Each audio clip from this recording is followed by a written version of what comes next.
Chapter 10. The Call of the Wild. One night Buck woke up suddenly and sniffed the air, his hair bristling. From the forest came a call that was different than before. It was a long, drawn-out howl. He sprang through the camp where everyone was still asleep and ran through the woods.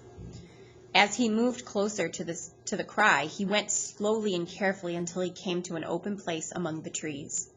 There Buck saw a long, lean timber wolf sitting on its hind legs with its nose pointed to the sky. Buck made no noise, but the wolf stopped howling and looked around. Buck walked into the open, half crouching, his body poised and ready to jump, tail straight and stiff. Buck wanted to show that he could be friendly, but the wolf ran away.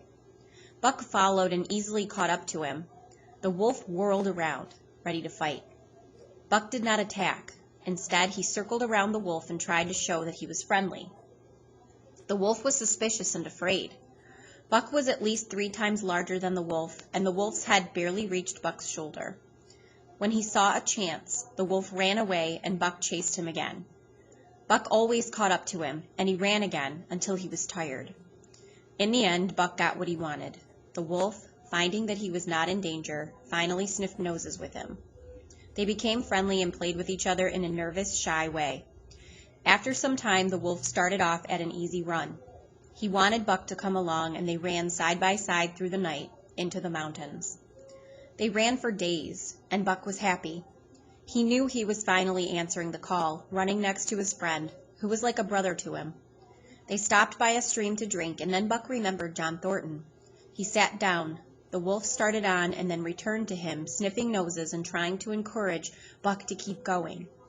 But Buck turned around and started slowly back. For an hour the wolf ran by his side, whining softly.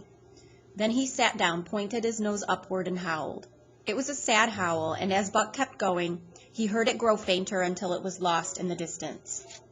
John Thornton was eating dinner when Buck ran into camp and jumped on him, licking his face, biting his hand in their friendly way, while Thornton shook Buck back and forth and called him names. For 2 days and nights, Buck never left camp, never let Thornton out of his sight. He followed him everywhere, watched him while he ate, saw him into his blankets at night and out of them in the morning.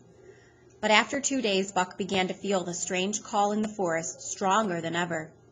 Buck's restlessness came back, and he could not stop thinking about the wolf and their run through the forest. Once again he took to wandering in the woods, but the wolf was not there. He began to go out at night, staying away from camp for days at a time. Once he crossed over the mountain and wandered for a week, looking for the wolf, hunting and eating as he traveled. He never seemed to get tired. He fished for salmon in a stream, and he even won a fight against a large black bear. It was a hard battle, and it made Buck feel like a fighter again. 2 days later, he hunted wolverines and caught 2 of them.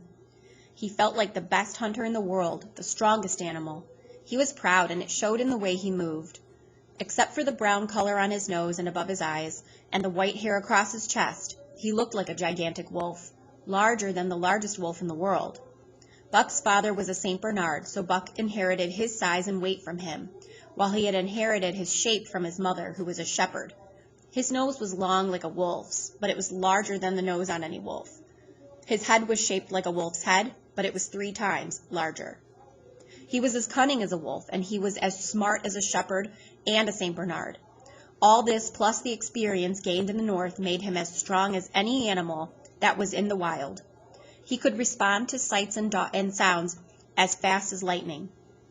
As quick as a husky dog could leap, he could leap twice as fast. He could see a movement or hear a sound and respond in less time than another dog needed just to see or hear something. His muscles were powerful, and they snapped like steel springs. "There has never been such a dog," said John Thornton one day, as he and his partners watched Buck marching out of camp. "After he was made, the mold was broke," said Pete. "By jingo, I think so myself," Hans agreed. They saw him marching out of camp, but they did not see what changed. As soon as he was hidden in the forest, he stopped marching. He became a thing of the wild, creeping softly. He knew how to hide, to crawl on his belly like a snake, and like a snake to leap and to strike. He could catch birds in their nests, rabbits as they slept, or squirrels in the air as they jumped.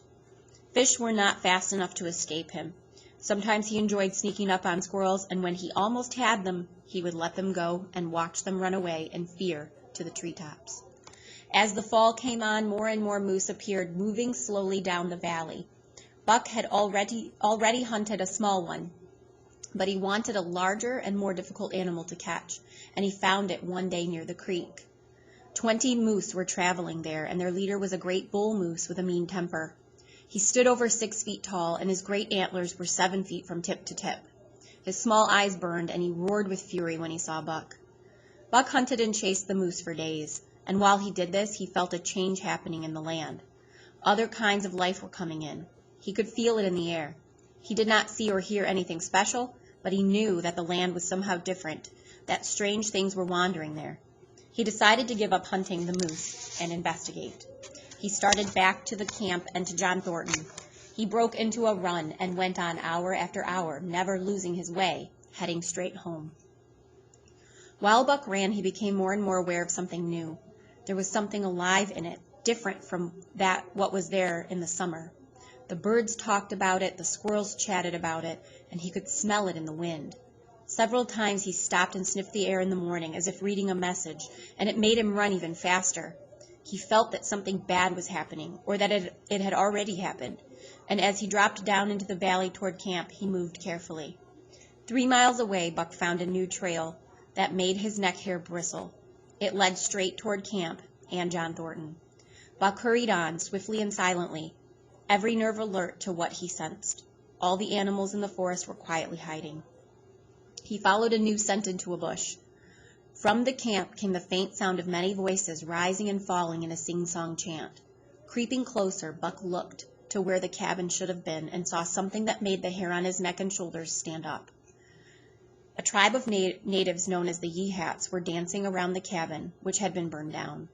Thornton and his partners had set up camp in the natives' territory without knowing that they would be seen as invaders. The Yeehats had attacked and won the fight easily. They were celebrating their victory when they heard a roar and saw an animal rush at them that they had never seen before. It was Buck, hurling himself at them like a hurricane. He chased and hunted them, and it was impossible to fight him off. He was moving too fast, and he was terribly angry. The Yeehats panicked and ran into the woods, calling Buck an evil spirit, and Buck felt evil as he chased after them. After some time, Buck returned to the camp, which had been destroyed. The men and dogs were gone. Buck could smell the place where Thornton had fought and lost. All day, Buck roamed around the camp, but he did not know what he should do. He only knew that John Thornton was gone. It left an empty space in him that was like hunger, but it ached, and he knew that the food could not fill it up. Sometimes he felt proud that he had been able to chase away the men who had invaded the camp. He had hunted men, and he realized that they had been easier than the other animals he had hunted. Men were only dangerous when they held weapons. From then on, he would never be afraid of men again, unless they held ropes, arrows, or guns. At night, a full moon rose high over the trees. While Buck lay sadly near the water, he sensed something else moving in the forest. He stood up, listening and sniffing the air. Far away there came a faint yelp, followed by several more yelps. They grew closer and louder. It was another call, and this time Buck was ready to follow it. John Thornton was gone. Buck had no more connections to the world of men. A pack of wolves entered the clearing, and in the center of it, waiting for them, stood Buck. They were amazed. He was so large that they stood still for a moment and stared at him. Then the bravest one of them leaped straight at Buck. Like a flash, Buck fought back. More and more of them tried to attack him, and he fought all of them off. He did so well that after half an hour, the wolves retreated. They were tired and hurt. Some were lying down, others stood watching Buck, and others were drinking from the water. One wolf, long and lean and gray, approached cautiously in a friendly way, and Buck recognized him as the one he had met before.